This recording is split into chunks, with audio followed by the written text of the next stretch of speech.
Hi everyone, it's me again, Lana Quest. I am just doing a short little video because I'm not going to have a show on Thursday because Thursday is the huge night where Kamala will be accepting her nomination. I just want to come on. Tonight will be day 3 of the Democratic convention. Last night was day 2.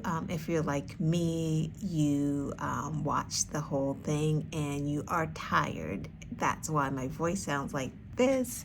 I have my coffee here. I have not had it because I just got to work. I was up at 4:45 this morning. I went to sleep at like 12 or 1 a.m. because I could not sleep after such riveting performances by the Obamas. Like, oh my gosh.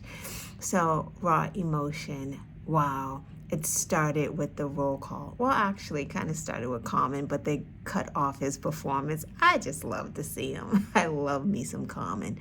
But the roll call, my goodness. Wow.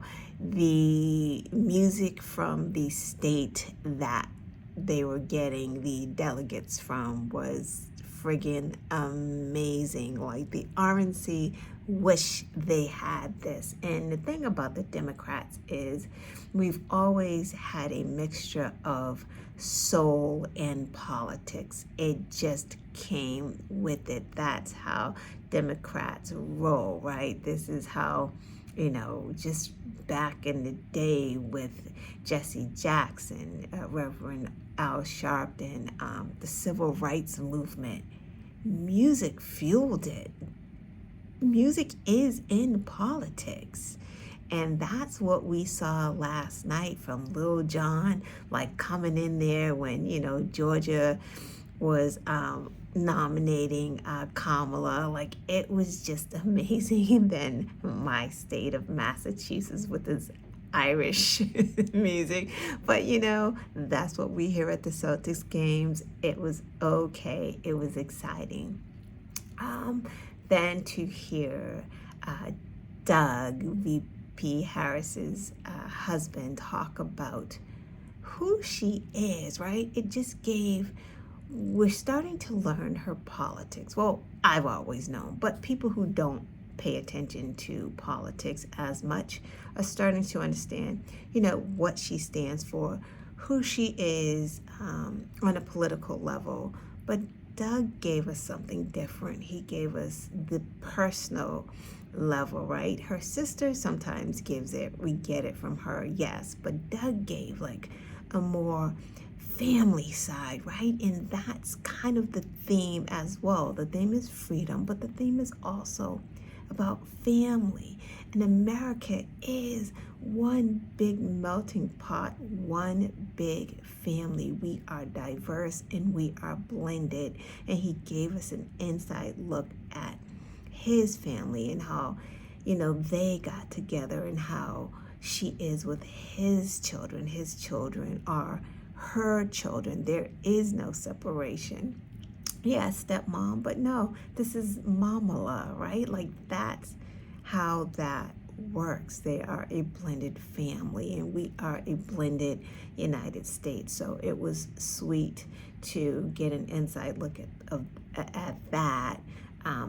Again, how they met, the blind date, how he called her like a nerd at 8:30 in the morning. Like, it just, him giving up his legal career because the firm that he worked for, like, they just didn't want to take anything for granted that, you don't know, you may get a client that's in conflict with something or another. So, he gave that all up to teach, and he is supporting her. So if he's supporting her and he's okay, yes, we're going to support her as well. And then you have Michelle Obama. Like, everyone loves Michelle Obama, and kudos to her for not wearing sleeves because Republicans hate that. It's like, oh my gosh, she doesn't wear sleeves. But Melania could be like half naked and they're okay with that. Michelle Obama, black, beautiful, successful, amazing orator. I would say she's as good as her husband, but they're just their tone is different, right? Like she is, she is great. So she framed her speech around mothers. She just lost her mom. She gave us an insight of who her mother was, how it shaped her as a woman, as a Black woman, as a successful woman, but also how staying humble, also helping others, not being greedy, don't take more than you need. Like those are the lessons that she got from her mom. And those are the things that she sees in Kamala, because then she talked about Kamala's mom and the lessons that Kamala's mom gave Kamala. And then she talked about all of our moms, the lessons that our moms give to all of us to keep going, to strive for the best, to be the best person that you can be. I don't know who raised MAGA, but it wasn't our moms. That's for damn sure. Because if you were raised by a mom, you care about people. So she framed her speech around that in support of Kamala. And then she went to town on that felon. Because what she wasn't going to say was, when they go low, we go high. She has had enough, and she let us know that she had enough. She fought back. She, talked about, some of us, we don't have affirmative action of generational wealth. Some of us don't fail forward, right? Like, because this is privilege. Donald Trump is privileged, and that is what she was talking about. He gets opportunities after opportunities. He had a friggin' silver spoon in his mouth. His dad gave him millions of dollars. The rest of us, when we see a mountain, right, we got to tackle that. We got to climb it. She said, hey, he gets an escalator to take him up the mountain. We got to struggle up. He gets everything. And then with that message, then you have Barack, who came. And, he had to do his speech a little differently than Michelle Obama's, because hers was less political. His had to be political. He had to talk about the policies and the differences in policies.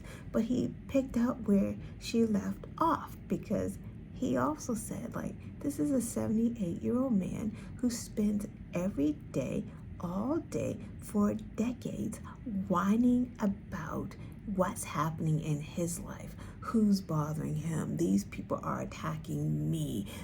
When they hurt me, they hurt you. Like all of that stuff.